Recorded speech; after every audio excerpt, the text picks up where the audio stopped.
nó cũng cho biết được thì một sai biết cho cứ tìm mâu nhau đồ sổ bà mặt trâu nha mình được biết được thì một sai na rồi cái chạm biết đó sao đó lồn thêm không thỏ cái mồi cái gì mà tụi nó giờ tu con nhan á sao đâu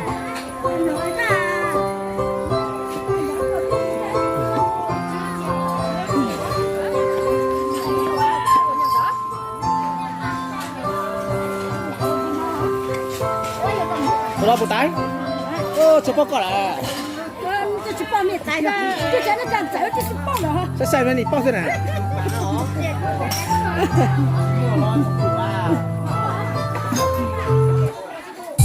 你怎么做啊？有小面面噻？那给你去补面了哈，一起带面面噻。我讲下倒点下呢。这做么呢？没有啊。Cậu tay này chỉ được tốt không? Dạ. Nó chứ? Dạ. Ô, liệu chỉ bù qua lại. Nó rồi hả? Nó lò. Nó rồi không? Mà cha nó chỉ tổ thao chẳng ấy, nó chỉ bao. Chỉ đặt cửa. Nhàng cái nhà này.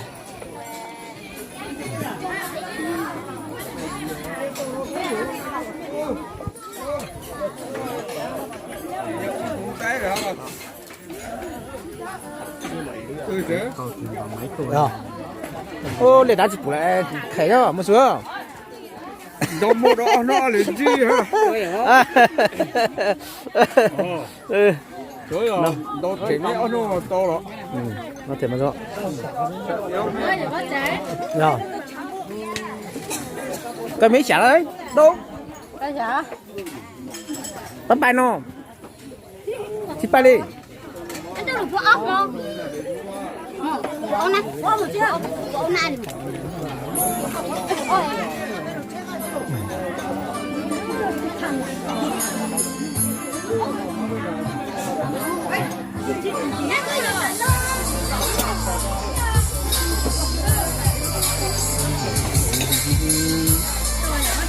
Đó. Cái mấy chả không? Cái chả xanh, nhất nhà tôi táo hay cũng xinh. Nó là chả nhá. Ô, tôi luận hỏi chả không? Một nói vô cần nát thế nữa thôi. Có nhỏ nhang là nào.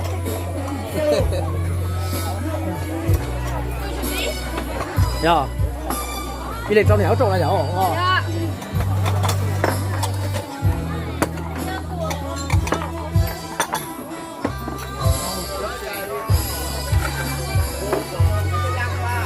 Rồi biết ăn lò nè, đắp rồi nè. Hello. Cái gì quá là. Cái nhà kia này cho tao mạng đi cái phụ con thế này. Chứ nó chỉ muốn cho cỡ tao mà mà. Này ăn chế tụng cải phình chả cả. Nó cạn tại nó.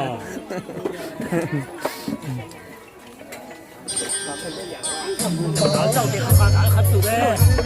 Anh giờ nó lo Nhỏ nhỏ. Đập một lô. Cho tao lên mặt nó to vô ta. Cháu mà. Ô, ai mày gặp nhà chứ trời. Hả? Nằm chứ trời. Cháu là thế là món gì? Để sửa tiếng à, đi cháu mà. Cái lửa điện đó.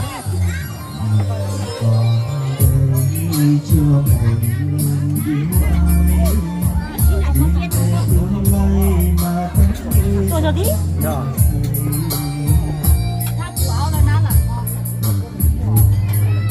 Nhà trong là dạo nó. Đấy.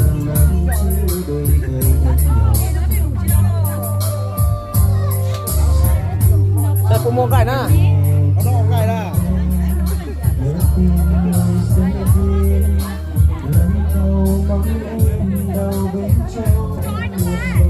Ủa? Đó. Amen không máu. Cái thác cả nhau luôn không? Lúc rồi đó. Hả? Dạ đó mua. Ủa vậy đấy?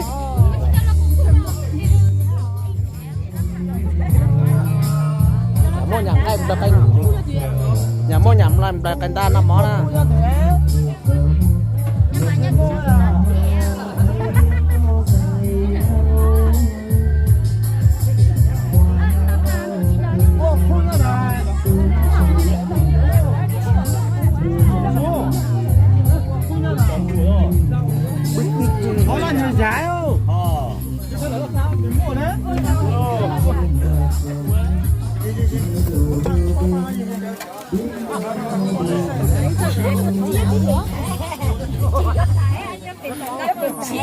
bây giờ gai nè đi thả sống gai đi thả muỗng gai nè你想點啊？你唔知一解，仔作死啦！ tôi bảo cơ hấp phụ đó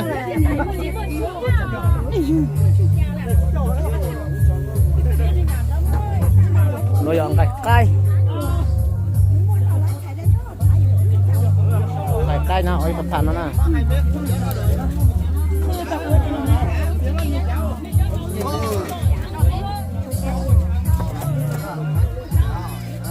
giờ gai nhiều nè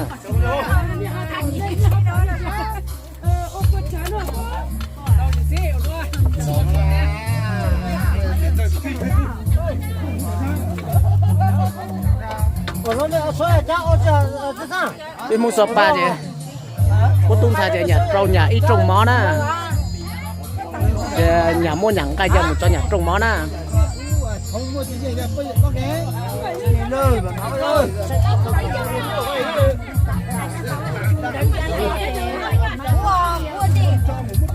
không có mua mà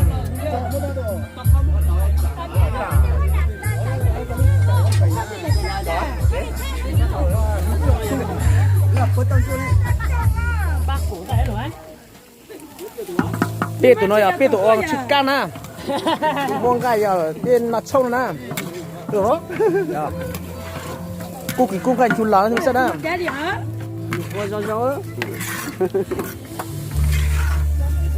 cũng lại giặt đi ra bên mong sapa thì khi lại nó thế nào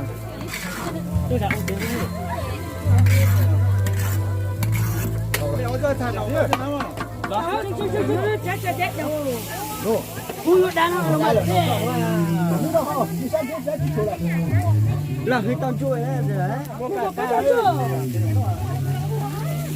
gì dạng có con chuối đấy vậy đào ơi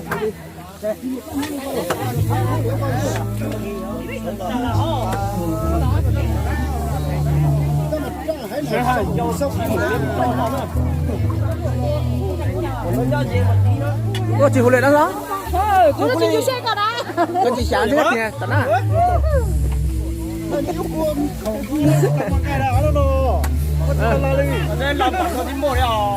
ô tại tao muốn cái đó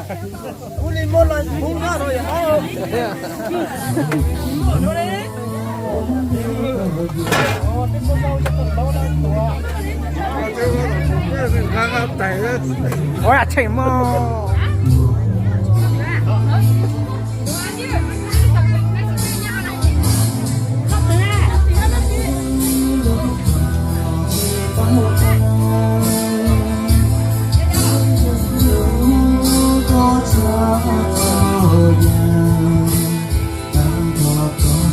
anh nó mua tụi lông có thích cờ nữa có chả nó đây sao đây à bây thì đang nhọn xài nè này chỉ tôi trồng món đó nè có bắt bài đi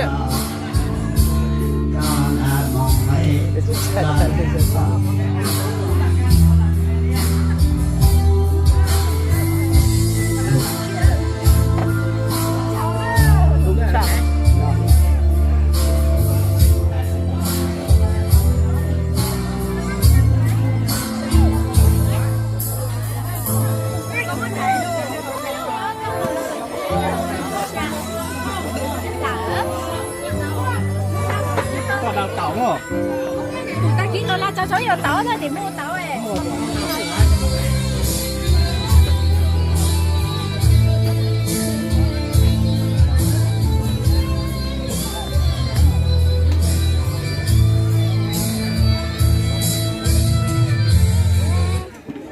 lúa hả đấy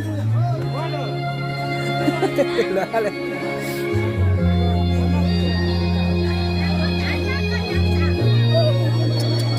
就很软的嘛，这咋总不动作了？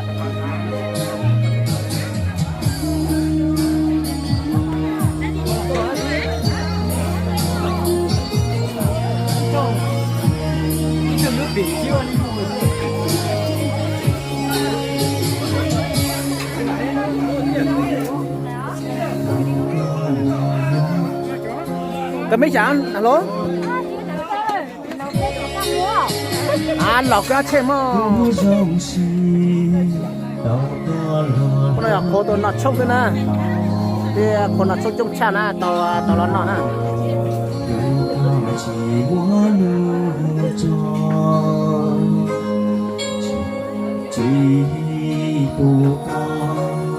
lũ qua múa lo lũ có tao trong ta tiền nó tao có lo ước tao được na in bài không có giống cha nè lũ có chỉ múa luôn du ai luôn nè chỉ bu có nhúa xie nhúa lúc có tan cho lúc xie nhúa xie lu múa có cho nụ tua nhúa chỉ múa có đó đó ăn lòng nè ôi trời lúc tao tặng là on á chưa hả anh ấy chưa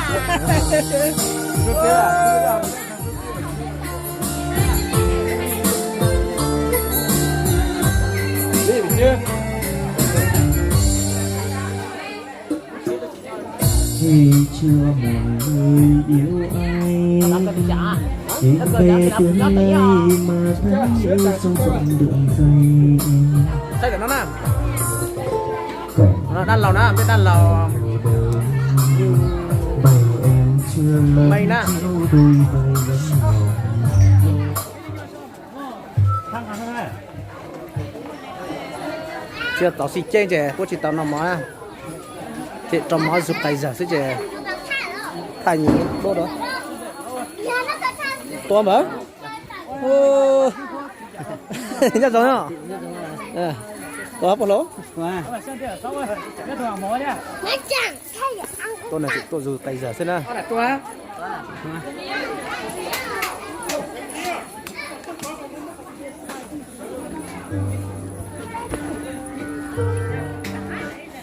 một lắm một tờ nhá nó nhớ ở thế ạ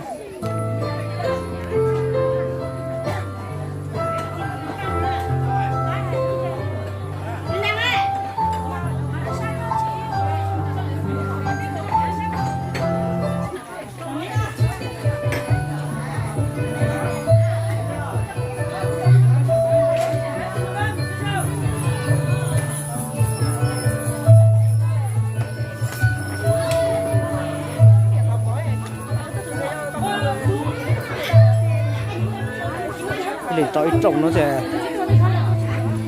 đồng con á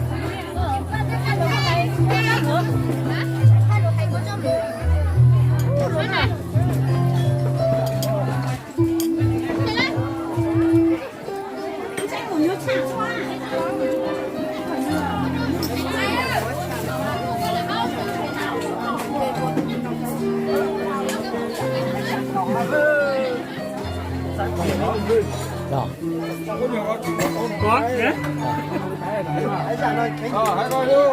làm ra là ô tô khổ hả? cháu Đấy mà dần kia rồi nó hay sợ thế à?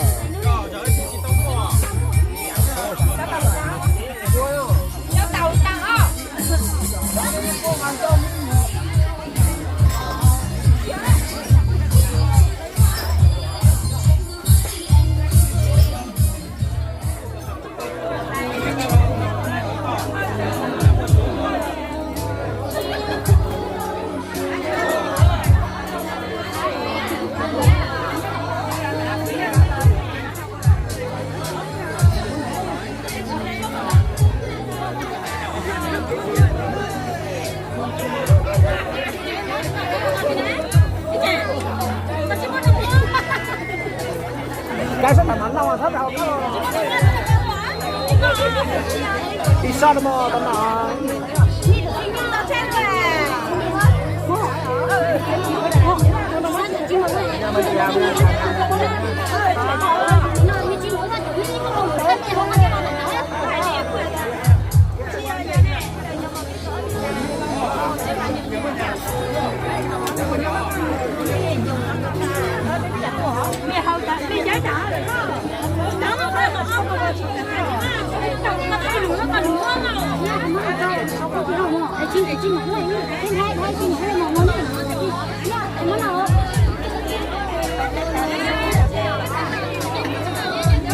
làm em hai gì nữa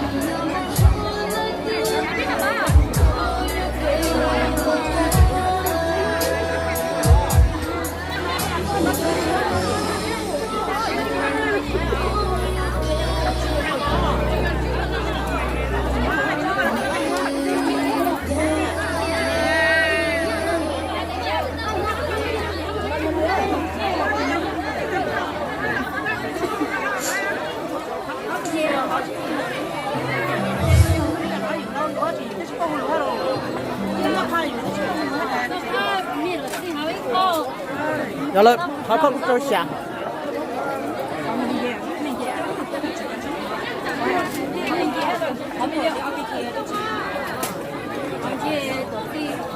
tại sao mà một sát chỉ có sao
nó khoáng tôi cho mày là sẽ cho cả này cho khó khăn cho hai luôn để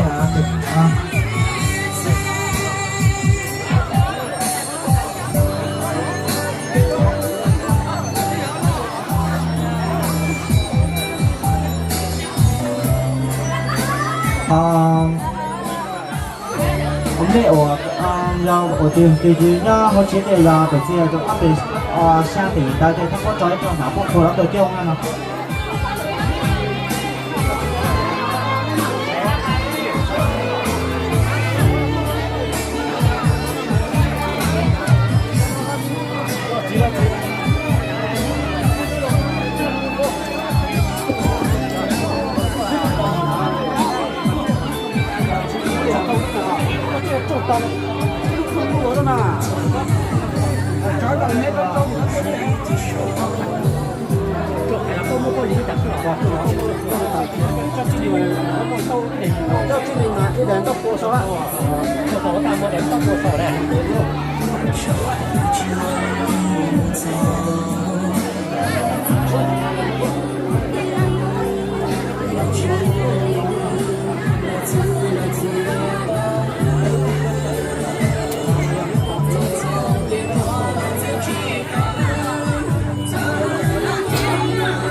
không có tôi chứ em mà không có tôi như vậy nó không đâu có nữa được ra nha đi ra đây đi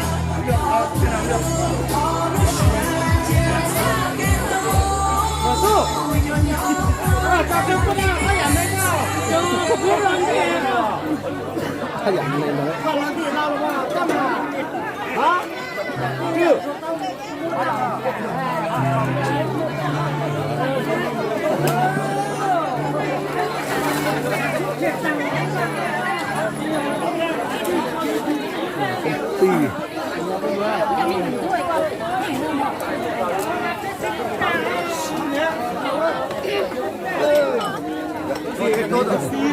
một giờ thôi thoải mái ngồi ăn.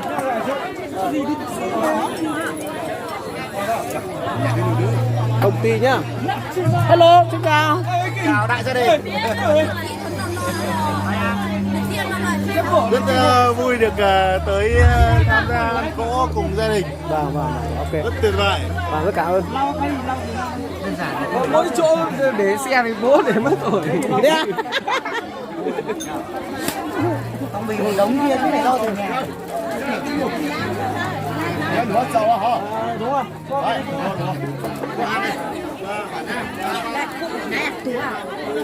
Nghe nạp tua.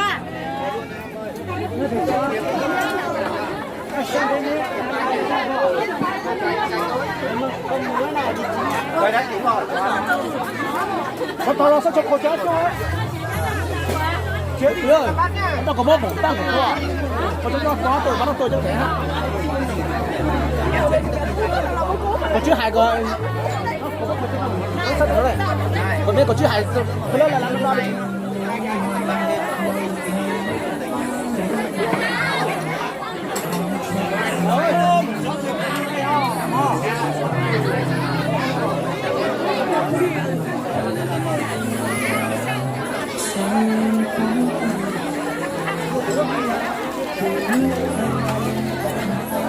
Xe của bố đây nó vẫn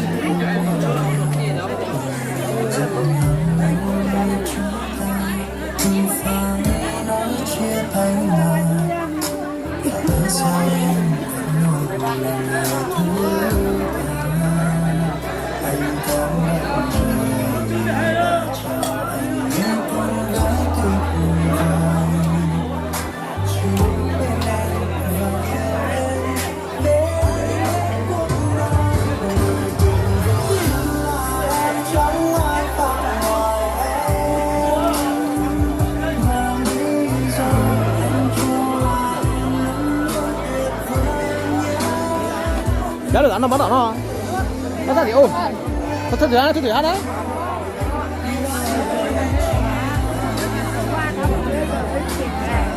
đúng không đó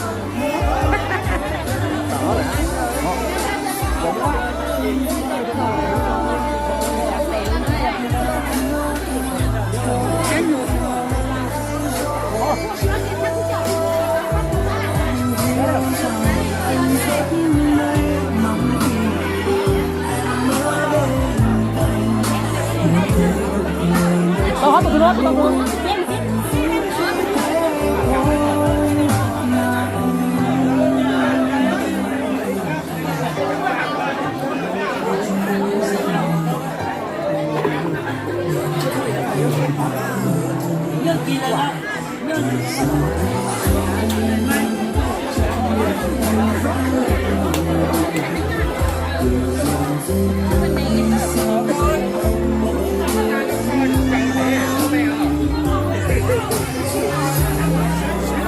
cứ tiếp bắt tay là anh ơi bắt tay ơi này không đi đâu